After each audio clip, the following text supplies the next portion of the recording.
নমস্কার বন্ধুরা, আমি খুশি। কেমন আছো তোমরা সবাই? আশা করছি ঈশ্বরের কৃপায় বেশ আছো। আমিও বেশ আছি, শুধু গরমটা বাদ দিয়ে। আর আমাদের এইদিকে এত গরম পড়েছে, এমনিতে তো গরম আছেই, এই দুদিন অর্থাৎ রবিবার আর সোমবার অত্যাধিক বেশি গরম পড়েছে। তোমাদের জায়গাতে কতটা, কোথায় কতটা গরম পড়েছে বলো কিন্তু কমেন্ট করে। আর রান্নাঘরে ঢুকেছি আর স্নান করে বেরোচ্ছি, এই একই অবস্থা এই দুদিন ধরে। দুপুরেও রান্নাঘরে ঢুকলেও একই অবস্থা, স্নান করছি।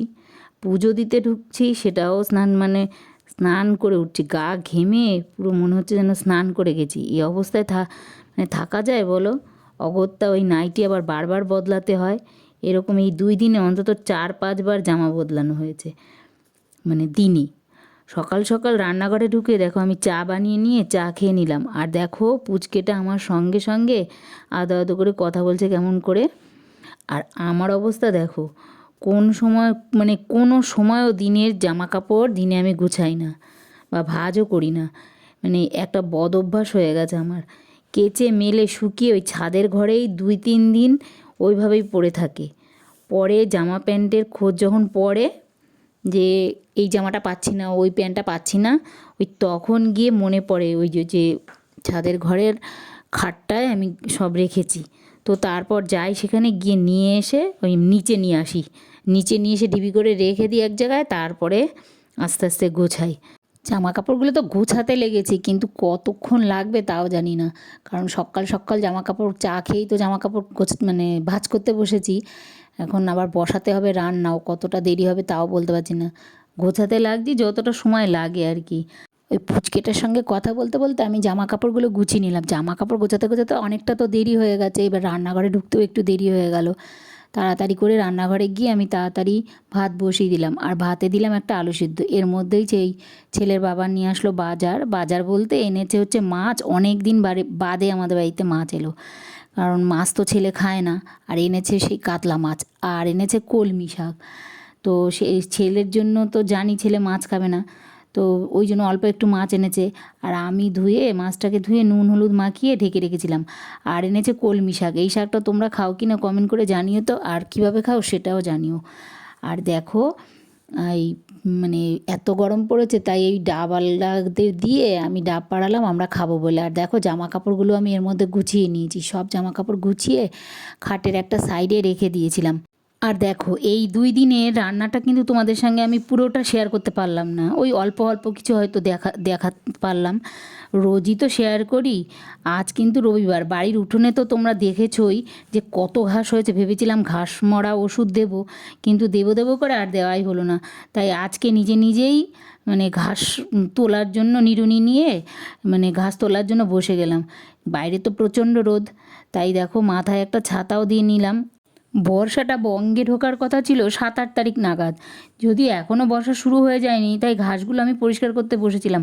মানে আরও আর একটা কারণ, যে ঘাসের সঙ্গে সাপ থাকে ভীষণ, এই সাপের ভয় লাগে, সেই জন্য আমি তাড়াতাড়ি করে ঘাসগুলো পরিষ্কার করতে বসেছি। আর আমি কিন্তু ঘাসও তুলছি আবার গানও শুনছি আর একটা ফোনে। আর দেখো আমাদের বাড়ির দুটো পুচকে, ওই দুটো বারবার আমার কাছে আসছে, আর আমি ওদেরকে বলছি না ঘরে চলে যা, কারণ প্রচণ্ড রোদ বাইরে। আর ওরা ঘাস তোলার জন্য আমার হাত থেকে নিড়ুনিটা কেড়ে নিয়ে ওরা তুলবে আর কি, সেই জন্য বলছিল। তো আমি ওদেরকে ঘরে পাঠিয়ে দিলাম। তো পরিষ্কার করার অভিযানে তো নামলাম, কিন্তু উঠোনে যা ঘাস হয়েছে তা একদিনে মোটেও পরিষ্কার করা সম্ভব নয়, তা আমার কম্যও নয়। তাই যতটুকু সম্ভব আজ আমি ততটুকুই পরিষ্কার করে নেবো। আর আমি আগে কখনোই নিজে আর কি নিড়ুনি নিয়ে ঘাস পরিষ্কার করিনি, তাই আজ করছি। তাই খুব ভালো হয়নি হয়তো, খুব ভালো হলে যতটুকু করেছি মোটামুটি করেছি। আমি তো মোটামুটি বললাম পুরো উঠোনের ঘাসটা তোলা হোক, তারপর কাল তোমাদের সঙ্গে যখন আমি শেয়ার করব তখন তোমরা বলো পরিষ্কার হয়েছে কি না।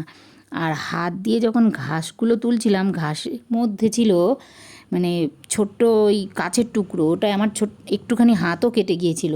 হাত বলতে ওই আঙুলের এক সাইডে একটুখানি কেটে গিয়েছিলো। আর দেখো মানে তাড়াতাড়ি করে আমি স্নান সেরে, যেই আঙুল কেটে গেছে আমি আর ঘাস তোলা বন্ধ করে দিয়েছি। এবার স্নান সেরে একেবারে দুপুরের খাওয়া দাওয়া করতে বসে গেলাম। ওই দেখো বসে আবার উঠতে হলো আমাকে, কারণ লাইটটা তো জ্বালাইনি। এইভাবেই আমি মানে খেতে বসে কতবার যে উঠি তার কোনো ঠিক ঠিকানা নেই। ওই খাওয়া দাওয়া শেষ করে টানা ঘুম দিয়েছিলাম, একেবারে সন্ধ্যের সময় তোমাদের সঙ্গে চলে এলাম। এই দেখো 1 কাপ দুধ আর বিস্কুট নিয়ে আর আজ কিন্তু আমি চা খাইনি, এই ছেলেকে দুধ দিতে গিয়ে একটুখানি দুধ বেঁচে গিয়েছিলো, ওইটাই আমি নিয়ে নিয়েছিলাম আর তার সঙ্গে বিস্কুট নিয়ে নিয়েছিলাম। 1 কাপ দুধ হয়ে গেছে আমারও, আর বিস্কুট। আর দেখো এই খেতে খেতে আমি জানলা দিয়ে তোমাদেরকে দেখাচ্ছি লাইটিংগুলো। এই পাশের বাড়িতে লাইটগুলো এমনভাবে লাগিয়েছে, মানে আলোয় করছে, এত আলো হয় যে আমাদের ঘরের বিছানায় এসে পড়ে আর চোখে ভীষণ লাগে আলোটা। এই করতে করতে রাত কিন্তু 9টা বাজে, আর আমি রান্নাঘরে এসে আলু সিদ্ধ ভাত আর এই পকোড়া ভেজে নিলাম, মানে পেঁয়াজি, কারণ ছেলে তো মাছ খাবে না, দুপুরের মাছ তো আছেই, মাছের তরকারি ওটা তো খাবে না। এইগুলো দিয়েই আমরা রাতে ডিনারটা কমপ্লিট করে ফেললাম। তো আজকের ভিডিওটা তাহলে এখানেই শেষ করলাম। সবাই সুস্থ থেকো, ভালো থেকো। আর আমার ব্লগ ভিডিওগুলো কি তোমাদের একটু ভালো লাগছে না? তোমরা কেউই কমেন্ট করছো না যে। ভালো বা মন্দ যেটাই হোক না, সেটাই আমার সঙ্গে কমেন্ট করে বললে তো ভালোই হয় না? ভালো হলে আরও ভালো চেষ্টা করব করার। ভালো লাগলে তাহলে আমার চ্যানেলটা একটু সাবস্ক্রাইব করে আমার পাশে থেকো। গুড নাইট বন্ধুরা।